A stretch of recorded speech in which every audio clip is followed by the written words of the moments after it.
আজ আমার ডায়েটের 25তম দিন। বরাবরের মতোই সকালটা শুরু হয়েছে 1 কাপ ব্ল্যাক কফি আর বই পড়ে। আর বইটি এই সপ্তাহে শেষ হয়ে যাবে ইনশাল্লাহ। আমি আমার 1:23 ডায়েট চালিয়ে যাচ্ছি। পঞ্চম সপ্তাহে কিছু নতুন পরিবর্তন নিয়ে আসবো। তবে আগে বলে রাখি, আমি কোনো ডায়েটিশিয়ান বা ডাক্তার নই। আমি যা করছি সবই বিভিন্ন রিসার্চ, পড়াশোনা আর নিজের অভিজ্ঞতা থেকে। বরাবরের মতোই খাওয়ার আগে 2 চামচ chia seeds, Apple cider vinegar পানি, পিঙ্ক সল্ট। দুপুরের খাবারে ছিল পুঁইশাক, আয়রন, ক্যালসিয়াম ও ফাইবার সমৃদ্ধ, হজমের সহায়তা, রক্তের হিমোগ্লোবিন বাড়ায়। ভেন্ডি রান্না চিংড়ি মাছ দিয়ে। ভেন্ডি ব্লাড সুগার নিয়ন্ত্রণে রাখে। চিংড়ি প্রোটিন ও জিঙ্ক সরবরাহ করে। মাছ ভাজি, প্রোটিন, ওমেগা 3, ফ্যাটি অ্যাসিড। তবে তেল কম থাকাই ভালো এবং তুমি যত কম ফ্রাই করবে তত উপকার। যেহেতু আজকে রান্না কমপ্লিট করেছে মা, আর মা একটু মাছ বেশিই ভাজে। আজকে দুপুরে পর্যাপ্ত পরিমাণ খেতে পারিনি, তাই অতিরিক্ত যুক্ত করেছি oats.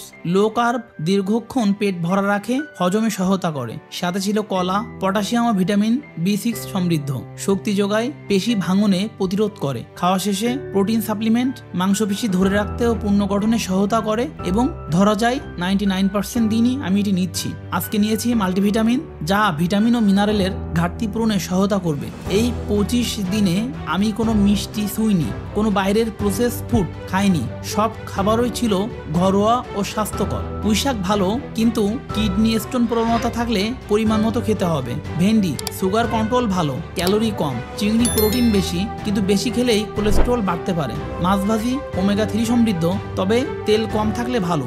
Oats long lasting energy, কিন্তু হাই ক্যালোরি, তাই ডায়েটে পরিমাণ মতো খেতে হয়। কলা পটাশিয়াম ভালো, কিন্তু একেবারেই বেশি না খাওয়াই ভালো। এবং মিষ্টি জাতীয় ফল ডায়েটে যত ইগনোর করা যায় তত বেশি ওয়েট লস হয়। ডায়েট মানে শুধু খাবার কমানো না, এটা একটা লাইফ স্টাইল যেখানে প্রতিদিন নিজেকে নিয়ন্ত্রণ রাখা সবচেয়ে বড় চ্যালেঞ্জ। তুমি যদি ক্ষুধা লাগার আগেই প্রয়োজনীয় পুষ্টি পাও, তাহলে ব্রেন, বডি আর মুড সবই ঠিক থাকবে এবং তখন তুমি ডায়েটকে ধরে রাখতে অনেক সহজভাবে পারবে। 25তম দিনে আমি শিখেছি নিজের নিয়ম মেনে চলা, লোভ এড়িয়ে চলা, আর প্রতিদিন স্বাস্থ্যকর সিদ্ধান্ত, স্বাস্থ্যকর খাবার নেওয়া।